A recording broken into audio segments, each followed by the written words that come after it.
السلام علیکم students, I hope you all are fine and doing great. Chapter ہے ہمارا منصب اور کار منصب۔ Today topic for the lecture جو ہے اس میں آج ہم ڈسکس کریں گے اکتسابی منصب، اکتسابی منصب کی خصوصیات اور اکتسابی منصب کے عوامل کیا کیا ہوتے ہیں۔ بک سے پیج نمبر آپ لوگ اوپن کریں گے 72۔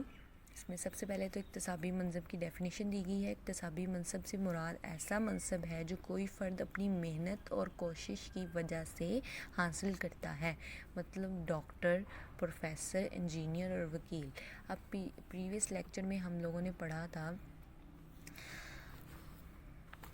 شدہ منصب کا پڑھا تھا، جو کہ وہ منصب ہوتا ہے جو آپ اپنی پیدائش کے ساتھ حاصل کرتے ہیں، مطلب آپ کسی جگیردار کے گھر پیدا ہو جاتے ہیں تو وہ چیز آپ کے ساتھ تھرو آؤٹ لائف چلتی ہے، یا آپ کی ایج ہے یا آپ کا جینڈر ہے، وہ آپ کا عطا شدہ منصب ہے۔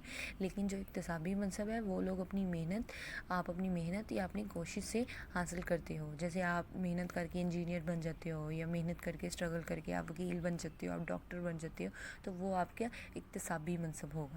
اب اکتسابی منصب کی خصوصیات کیا ہوتی ہیں، ٹھیک ہے۔ اس میں سب سے پہلے تو آ جاتا ہے اکتسابی منصب حاصل کردہ منصب، یعنی محنت اور قابلیت سے حاصل کیا جاتا ہے، یعنی آپ اپنی اسٹرگل سے وہ چیز حاصل کرتے ہو۔ نیکسٹ آ جاتا ہے ترقی یافتہ معاشروں میں اکتسابی منصب بہت اہمیت کا حامل ہوتا ہے، مطلب اگر آپ باہر کی سوسائٹی میں دیکھیں، آپ اسٹرگل کر کے کسی جگہ پہ پہنچ جاتے ہیں تو اس چیز کو بہت زیادہ سپورٹ اور انکریج کیا جاتا ہے۔ نیکسٹ آ جاتا ہے جی، اس منصب کے حصول کے لیے افراد میں سخت مسابقت پائی جاتی ہے، مطلب کمپٹیشن بہت زیادہ پایا جاتا ہے۔ اگر آپ کسی سیٹ کو حاصل کرنا چاہ رہے ہو، کوئی جاب حاصل کرنا چاہ رہے ہو، تو وہاں پہ آپ کو اس کے لیے کمپٹیشن کرنا پڑے گا اور بہت سے لوگوں کو پیچھے چھوڑ کے اس سیٹ کو حاصل کرنا پڑتا ہے۔ نیکسٹ آ جاتا ہے اکتسابی حاصل کردہ منصب میں رد و بدل کی گنجائش ہوتی ہے، ٹھیک ہے۔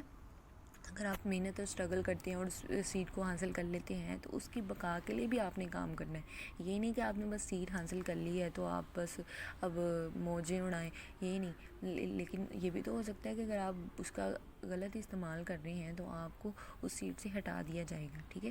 تو رد و بدل میں کوئی اور شخص اس سیٹ پہ لے آئیں گے، تو وہ چیز کو برقرار بھی رکھنا پڑتا ہے۔ نیکسٹ آ جاتا ہے اس منصب کے حصول کے لیے وسائل یا دولت صرف کرنا پڑتے ہیں، ٹھیک ہے۔ آپ ایجوکیشن حاصل کر رہے ہیں، آپ نے ایک خواب ہے کہ آپ نے ڈاکٹر بننا ہے یا آپ نے انجینئر بننا ہے، تو آپ کے لیے ظاہر سی بات ہے آپ کو اس کے لیے وسائل اور دولت بھی خرچنی پڑے گی، دین تبھی جا کے آپ ایک چیز کو اچیو کر سکتے ہیں۔ نیکسٹ آ جاتا ہے جی ہمارا فرد کے حاصل کردہ مناصب کی معاشرتی حیثیت دیر پا ہوتی ہے، ٹھیک ہے۔ اس میں آپ کے معاشرے میں آپ کی حیثیت جو ہے وہ آپ کی دیربا ہوگی، لوگ یاد رکھیں گے کہ ہاں بھئی ان کا بچہ ہے جو ڈاکٹر بنا ہے محنت کر کے، یا ان کا بچہ ہے فلانی لوگ ہیں ان کا بچہ ہے وہ انجینئر بن گیا ہے یا آرمی میں چلا گیا ہے، تو وہ چیز جو ہے وہ لوگ یاد رکھتے ہیں۔ اب اکتسابی منصب کے عوامل کیا ہوتے ہیں یہ ڈسکس کر لیتے ہیں ہم۔ سب سے پہلے تو تعلیم ہے۔ اب کسی بھی دور میں تعلیم کی اہمیت سے انکار ممکن ہے۔ اکتسابی منصب کو حاصل کرنے کے لیے منصب کو درست قیمتیں متعین کرنے کے لیے تعلیم ایک اہم رول ادا کرتی ہے، مطلب اعلیٰ سرکاری اور نجی عہدوں کو تعلیم یافتہ لوگوں کی بھرتی سے مکمل کیا جاتا ہے، ٹھیک ہے۔ ذہین اور اعلیٰ تعلیم یافتہ افراد مقابلے کے سخت امتحان پاس کر کے ان اعلیٰ اسامیوں پر تعینات ہوتے ہیں، اس لیے ایسے تعلیم یافتہ افسران کو پورے معاشرے میں قدر و منزل کی نظر سے دیکھا جاتا ہے۔ اب دیکھیں نا کہ تعلیم ایسا ذریعہ ہے کہ اگر آپ کا ایک ڈریم جاب ہے تو آپ اس کو حاصل کر سکتے ہو۔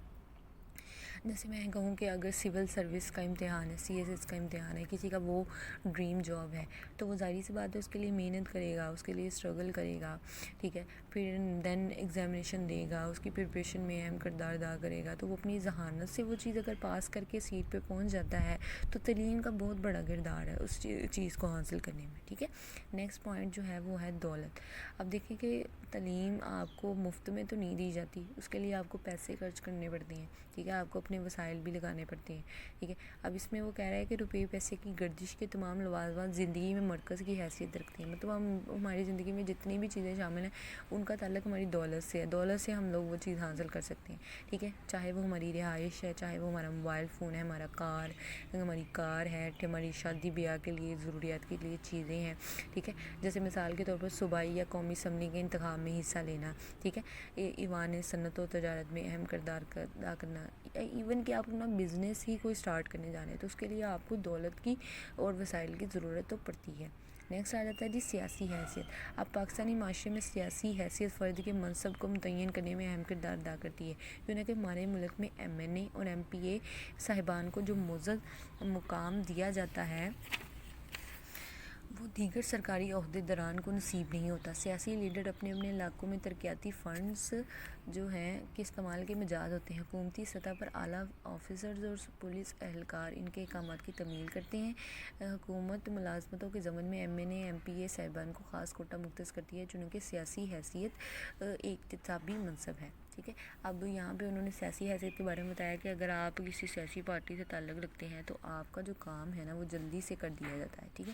اس طرح اگر آپ سیاسی پارٹی کے خود رکن ہیں ٹھیک ہے تو آپ کا جو آپ کے لیے علیحدہ سے مختص کر دیا جاتا ہے کوٹہ, یا آپ M N A M P A ہیں تو اس کے لیے بھی آپ کا علیحدہ سے کوٹہ مختص کر دیا جاتا ہے. آپ نے اپنی لوگوں کو, آپ جب الیکشن میں کھڑے ہوتے ہیں تو آپ ان کو یہی یقین دلاتے ہیں کہ ہم آپ کے کام کریں گے.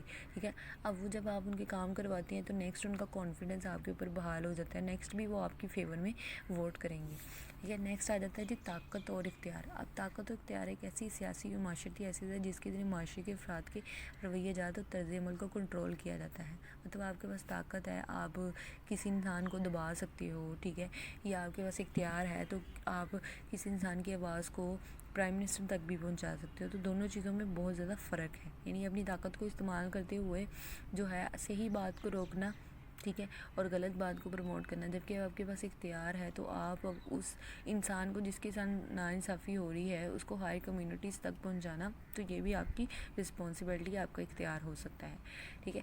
اب اس میں انہوں نے کہا ہے کہ یہ ایسی قوت قاہرہ ہے جو لوگوں کی رائے کو متاثر کرتی ہے اور یہ طاقت انہیں مجبور کر کے اقدامات کی تکمیل کرواتی ہے. مثلا صدر پاکستان, وزیر اعظم, وزرائے اعلیٰ, governor, supreme court, high court کے چیف جسٹس جو ہیں, چیف سیکرٹری, مسلح افواج کے سربراہ اینڈ سو آن. ٹھیک ہے.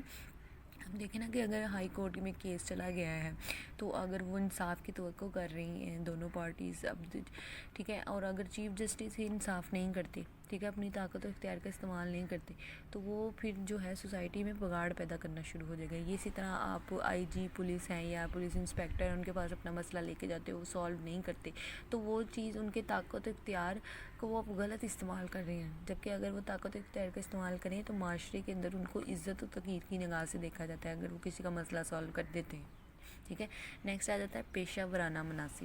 اب معاشرے کے اندر بہت سے پیشہ ورانہ مناصب جو ہے باوقار اور کچھ بے وقار سمجھے جاتے ہیں. مطلب ہم لوگ جو ہیں اعلیٰ افسران ہیں, جیسے ہم لوگ سمجھتے ہیں کہ ڈاکٹر یا انجینئر کا پیشہ بہت بڑا ہے, یا اسی طرح دھوبی ہے یا جو دکاندار ہے اس کے پیشے کو ہم لوگ کمتر سمجھتے ہیں. جبکہ کوئی بھی پیشہ جو ہے وہ کمتر یا برتر نہیں ہوتا. انسان جو ہے وہ کمتر یا برتر اپنے آپ کو بناتا ہے اپنے رویوں سے. ٹھیک ہے. تو یہ احساس کمتری کا جو یہ ہے نا, احساس کمتری کا جو رجحان ہے کہ ہم لوگ کسی کے پیشے کی وجہ سے اس کو وہ جو ہے ٹونٹ کرنا سٹارٹ کر دیتے ہیں, تو یہ چیز غلط ہے. ٹھیک ہے. آئی ہوپ سو اسٹوڈنٹس کہ آج کا لیکچر آپ کو اچھے سے انڈرسٹینڈ ہو گیا ہوگا. اوکے, اللہ حافظ.